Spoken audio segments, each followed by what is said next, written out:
With the NBA's All-Star break coming to an end and basketball resuming tomorrow, it's time to look ahead to the final portion of the regular season, along with the postseason being right around the corner. The trade deadline has passed, teams now have the groups they're going to be working with for the most important part of the season, and there's still a lot that needs to be sorted out. For today's video, I will be making 4 bold predictions for the rest of the NBA season based on all of this, as I foresee a few things going down that may not be likely, but could definitely end up shocking some people when it comes down to it. Before we start though, it turns out a good amount of you watching right now aren't even subscribed to the channel, so if you enjoy the content, consider hitting the subscribe button, as not only does it help out a ton, but I'd also very much appreciate it. Now with that being said, let's begin. My first bold prediction for the remainder of the 2024 NBA season is that both the Lakers and the Warriors will end up missing the playoffs this year. This would be an absolute nightmare for the league to have arguably their 2 biggest names eliminated early,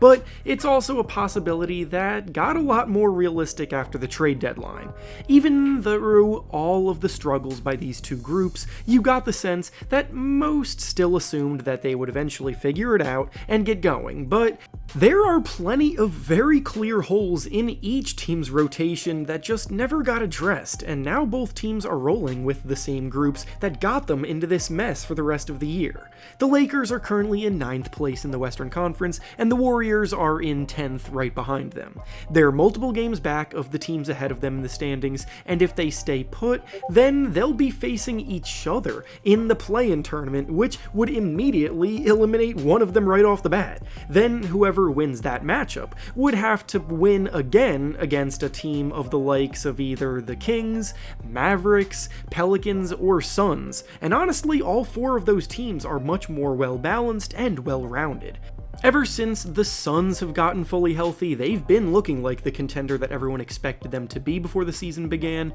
The Mavericks just made some big moves at the deadline for PJ Washington and Daniel Gafford and could take off for the remainder of the year. The Pelicans are quietly rounding into form, creeping up the rankings, close to being a top 10 team both offensively and defensively this year. And while I do believe that the Sacramento Kings are the team that these groups would be most likely able to pass for a playoff spot, I'm still riding with Sacramento, who have much better synergy with their squad right now, led by Domantas Sabonis, De'Aaron Fox, and shooters all over the court. The Lakers still have spacing issues and inconsistent role players playing alongside LeBron and AD, and decided against making any trades at all to try to gear up for a late season run. The Warriors are still figuring out how to get the most out of Klay Thompson and Andrew Wiggins, who are both having their worst seasons as pros, and Steph Curry's greatness still hasn't been able to get them as many wins a lot of the time this year, even in the games where he's had explosive scoring nights.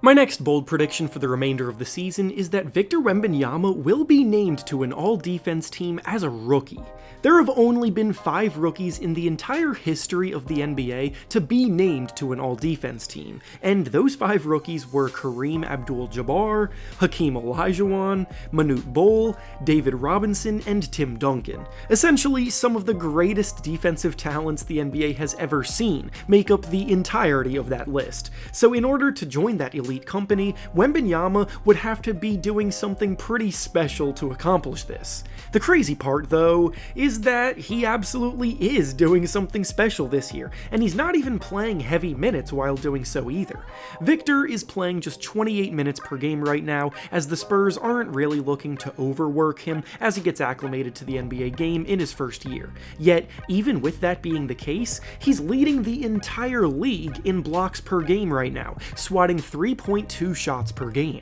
Anyone who has dared to attack the paint with him lurking has more often than not learned the hard way the effects of driving on a 7'4" guy with an 8-foot wingspan. Not only is he blocking more shots than anyone else, but he's genuinely impacting the defensive side of the ball on an otherwise really poor Spurs defense. The Spurs allow 7.1 fewer points per 100 possessions with Wembanyama on the court versus when he's on the bench, and players shoot a whopping 10.1% worse at the rim when Wembanyama is the closest defender, showing that even when he's not blocking the shot, he's altering a ton of layups. I can't bring myself to go as far as to say that he should be the Defensive Player of the Year this year, because the winner of that award is typically a top-tier defensive anchor for one of the league's top-ranked defenses, which the Spurs are not. But Wemby should absolutely join that elite company of rookies by making the all-defense team for his efforts.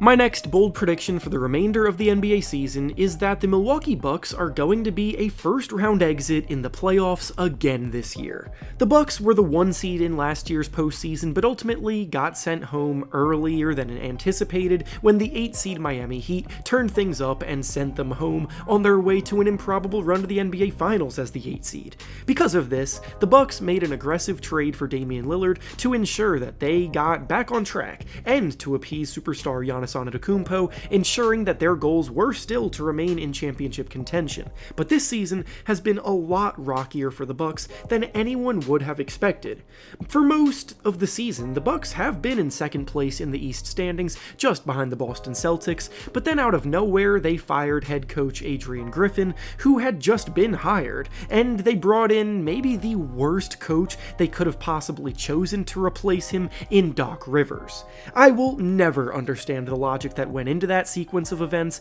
but now that it has happened, things are sinking even further for them. The Bucks are now in third place in the East, with the Cavaliers having passed them in the standings thanks to a losing streak that began almost immediately after Doc Rivers stepped in, and the New York Knicks are also right on their tails, looking to pass them in the standings as well. Because of this slide, there's now a pretty good chance that they'll have a much tougher matchup in the first round of the playoffs, with the Miami Heat once again waiting for them in that portion of the standings. The Heat are only a half game behind the Indiana Pacers for 6th place, so if they finish in 6th and the Bucks stay in 3rd place, then they get a rematch with the team that sent them home last year, and if the Knicks end up passing the Bucks in the standings, then the Philadelphia 76ers could be waiting for them in the first round, with Joel Embiid set to return to the court before the playoffs begin. There is no easy out for them anymore, and I simply cannot ever trust a team led by Doc Rivers to win a close matchup. And finally, my last bold prediction for the remainder of the season is that the Chicago Bulls will sneak into the playoffs this year even without Zach LaVine.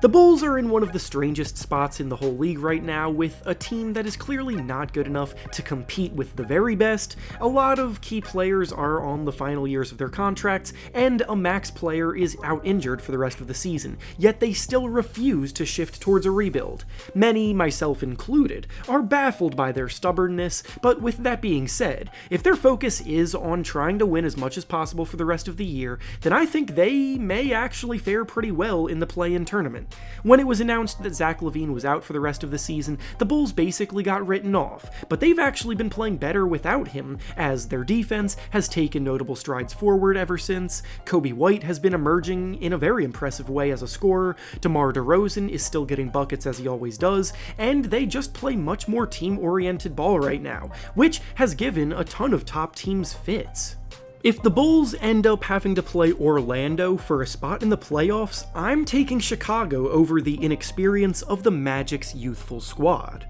And with that being said, that's all I have for you today. Make sure to like the video, subscribe to the channel, and comment down below what you think could surprise some people in the remainder of the season. Thanks for watching, and I'll see you all next time.